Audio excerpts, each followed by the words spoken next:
An early morning blaze has resulted in over $30 million in losses for a furniture store operator in Kingston today. A church which adjoins the property was also damaged. The cause of the fire is still unknown. TVJ's Shamela Mitchell reports. 11 Oakland Road off Waltham Park Road was the scene of a fire Saturday morning. How the fire started is still unknown. However, it's reported that residents alerted the fire department to the burning building minutes after 6.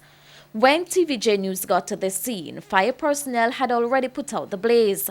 But according to the residents, the fire was massive.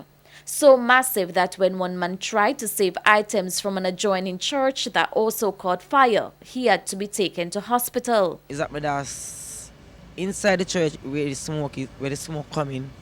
I inhale a lot of smoke just to try to help equipment them in the church, and the smoke get a hole in my lungs and kind of black out and couldn't breathe, and I was have to rush to the hospital and everything.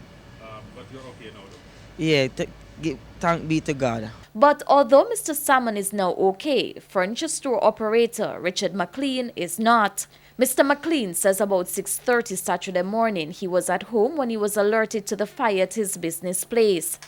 All things damaged. We have lost over 12 machines. We have lost we have lost circular saws. We have lost our compressors. We have lost all our tools, plus materials.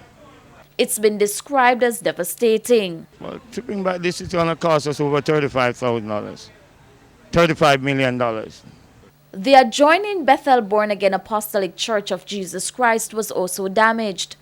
Yvonne Codner is the pastor. The control room is mostly get damaged because the equipment, the windows, the doors, the roofing, the boxes, the speaker box, one of them get burned out, the electrical thing, our camera, just about everything on the upstairs. Pastor Codner says church on Sunday will not be affected.